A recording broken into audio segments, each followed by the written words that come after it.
What if international diplomacy triumphed at the Hague Conventions, enforcing a total ban on chemical weapons before the guns of August 1914 roared to life, sparing the trenches from mustard gas horrors and chlorine clouds that choked millions? As inspectors verify stockpiles and nations adhere to the accord, the Great War's brutality shifts from chemical terror to raw steel and strategy, unleashing butterfly effects that shorten the stalemate, preserve empires longer, and redefine warfare's ethical boundaries. No Ypres gas attacks, no scarred veterans fueling post-war resentment. Instead, a conflict of maneuver and morale births a 20th century where colonial powers cling tighter, revolutions falter, and the seeds of World War II sprout from different poisons.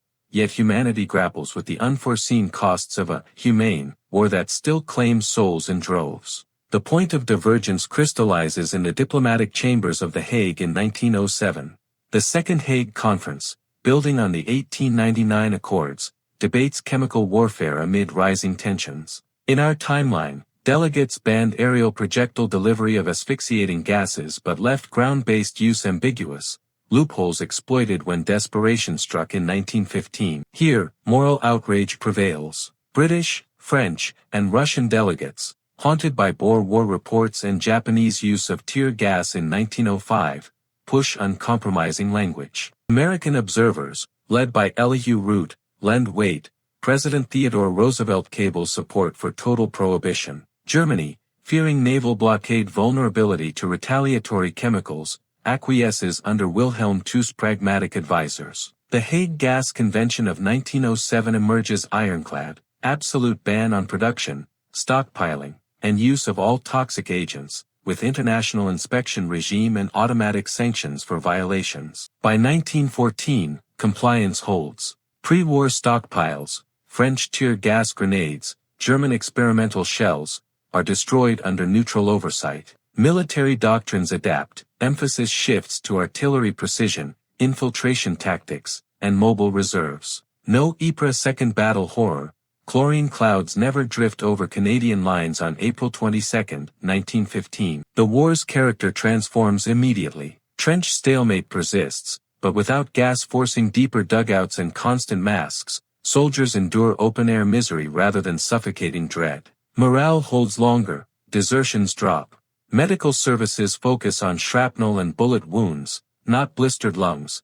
Casualties from respiratory agents vanish, saving perhaps 1 million lives and maimings. Tactical evolution accelerates. Without gas to clear wire, engineers perfect Bangalore torpedoes and Livens projectors for explosives. British developed tanks earlier, Landships Committee forms 1914, prototypes tested 19.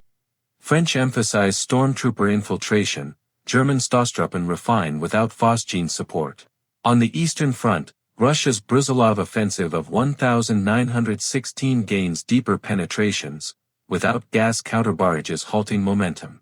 Austria-Hungary fractures sooner, Vienna sues for separate peace in autumn 1916 after losing Prague munitions factories. Western Front sees maneuver return. British bite and hold tactics at Ypres 1917 exploit gaps without gas retaliation.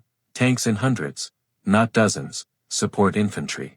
German spring 1918 offensive, unmasked by gas, falters against prepared defenses and American arrivals, entering earlier without submarine provocation fears. By mid-1918, exhaustion gripped Central Powers. Bulgaria collapses without chemical terror, Ottoman Mesopotamia falls conventionally. Kaiser Wilhelm II abdicates October 1918, armistice signed November, historically timed, but with milder terms absent total defeat's bitterness. The war ends with 12 million dead rather than 20 million, no gas victims, no Spanish flu amplification from crowded shelters. Empires survive diminished, Austria-Hungary federalizes, Ottoman retains Anatolia core. Colonial troops return less scarred, demanding rewards. America enters conventionally 1917 but with lower commitment. No Lusitania outrages full mobilization. Wilson mediates from strength, League of Nations forms with real teeth, chemical ban enforcement becomes model for disarmament. Yet the butterfly effects deepen. Absence of gas warfare's stigma preserves its taboo but removes deterrent. Future conflicts eye biological alternatives. Medical science lags in pulmonary treatments, Antibiotics develop slower without gas wound urgency. Europe rebuilds faster. No Versailles humiliation, reparations moderate, Weimar stabilizes. Russia, constitutional under Kerensky's successors, industrializes peacefully. Colonial subjects, spared chemical horrors, agitate sooner. Indian independence movements gain traction by 1925. The world emerges scarred but breathing freely, spared poison's legacy, yet facing unforeseen perils in a war fought with steel alone, where humanity's ingenuity turns to other horrors, and the absence of one terror merely clears the path for others in a century still haunted by conflict's unrelenting shadow. The world emerges scarred but breathing freely, spared poison's legacy, yet facing unforeseen perils in a war fought with steel alone, where humanity's ingenuity turns to other horrors, and the absence of one terror merely clears the path for others in a century still haunted by conflict's unrelenting shadow. The absence of chemical weapons reshapes battlefield dynamics profoundly. Without gas to suppress defenders or clear obstacles, armies invest in mechanical solutions. British tanks, Mark I prototypes accelerated by 1915 trials, deploy in hundreds at the Somme in 1916, crushing wire and bunkers where infantry once perished.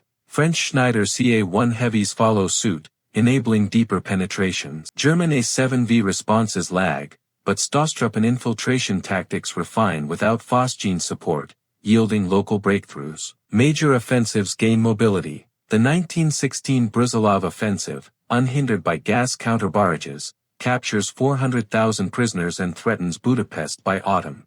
Austria-Hungary, fractured internally, accepts Russian mediation in November 1916, separate peace cedes Galicia and Bukovina, exiting the war. Germany redirects eastern divisions westward, but French Nivelle offensive in 1917 exploits gaps with coordinated tank artillery barrages, recapturing Douai and threatening Lille. Britain's Third Army at Ypres 1917 advances 10 miles in days, tanks in mass formation overwhelming Hindenburg Line outposts. Naval blockade tightens without U-boat escalation fears, food shortages crippled German home front earlier. Mutinies spread in Kiel Fleet October 1917, socialist councils form in Munich and Berlin. America enters conventionally April 1917, Zimmermann telegram outrage unmitigated by submarine restraint. Doughboys arrive faster without training for gas masks, bolstering Western Front by summer 1918. Combined Allied offensive launches July, tanks leading, no gas retaliation, piercing to Sedan by September. German armies, outmaneuvered and starving, collapse in open field battles. Kaiser Wilhelm II flees to Holland October 1918, armistice signed November 11, historically timed but after decisive defeat absent total exhaustion. Central powers dissolve, Austria-Hungary fragments into successor states under Entente oversight, Ottoman Empire partitions into mandates, Arabia independent under Sharif Hussein. Global power realigns decisively. Britain and France, victorious but indebted, dominate colonial spheres. Middle East mandates formalized without Arab revolts full chaos. Russia, constitutional monarchy under Michael II after Nicholas's 1917 abdication, regains pre-war borders plus Armenian territories, emerging Eurasian counterweight. America asserts moral leadership. Wilson's 14 points shape Versailles-like treaty, no harsh reparations, League of Nations with U.S. membership and enforcement powers, including chemical ban inspections. Germany democratizes under social democratic government. Weimar flourishes economically. The war ends with 10 to 12 million dead, millions spared gas and prolonged attrition. Spanish flu spreads less virulently without crowded anti-gas shelters. Demobilization swift, economies rebound by 1920.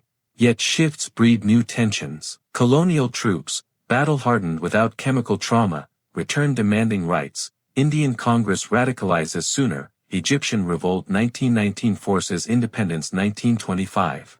Technological arms races focus aviation and armor.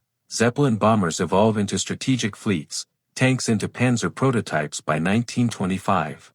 By the 1920s, the order crystallizes. Anglo-French maritime dominance, Russian continental sphere, American economic arbitration, German industrial revival.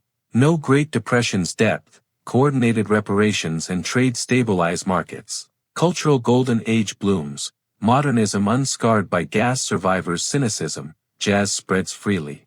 The stage sets for ideological ferment, not fascism's explosive rise from humiliation, but gradual authoritarian drifts amid ethnic federation strains and colonial unrest, where the ban on one weapon merely channels war's ingenuity elsewhere, preserving lives in one generation only to imperil the next in conflicts fought with steel, fire, and unchecked ambition.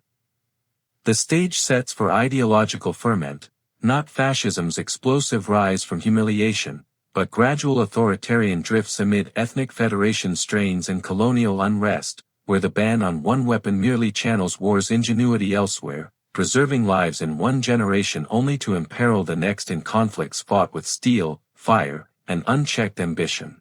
The interwar decades reveal the ban's double-edged legacy. Europe's milder peace fosters economic recovery, German industry rebounds under constitutional monarchy, Ruhr output fueling continental trade.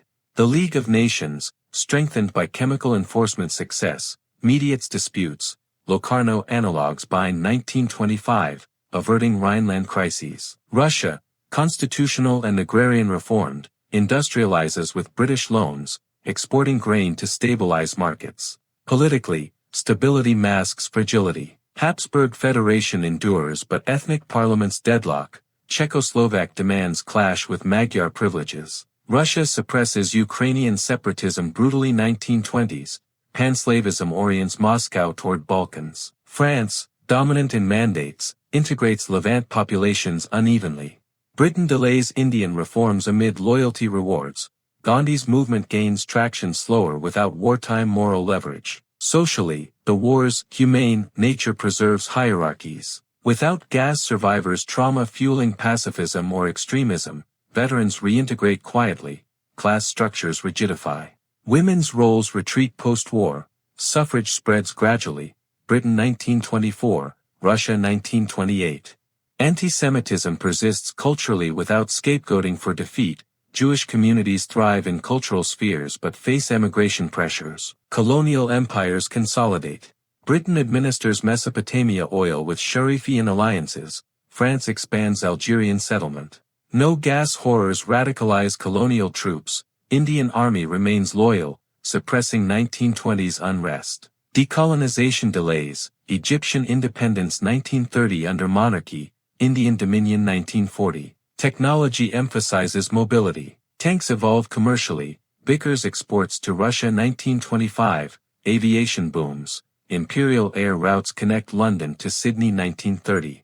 Radio unites empires, chemical industries pivot civilian, pesticides revolutionize agriculture, averting famines but spawning environmental concerns earlier.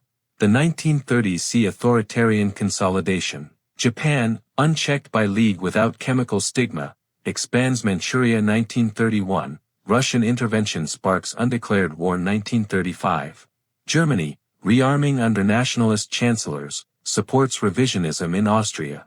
Economic blocs harden, British preference, French Union, Russian Eurasian Pact. Flashpoints multiply. Spanish Civil War analog 1936 pits monarchists against republicans, no gas but aerial bombing escalates. Italian Abyssinia conquest 1935 uses conventional means, drawing league sanctions but no war. Balkan crisis 1938, Croatian separatism sparks Habsburg intervention, Russian backing Slavs. The long-term consequence emerges, a world of enduring great powers clashing through limited wars and proxy spheres. No single ideology dominates, monarchism competes with liberalism and socialism. Cultural flourishing peaks, Art Deco global, literature explores mobility's promise. Yet ethnic tensions fester unsolved, colonial exploitation intensifies without moral reckoning, and technological progress prioritizes mechanized speed over destructive innovation, setting the stage for a 20th century of chronic imperial rivalries where the absence of chemical terror merely prolongs conventional brutality,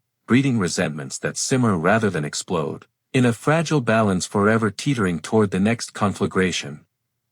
The fragile balance forever teetering toward the next conflagration. The Second Imperial War ignites in 1942, not as total ideological clash but cascading imperial rivalries. Japan, dominant in Manchuria, demands Russian Siberia concessions.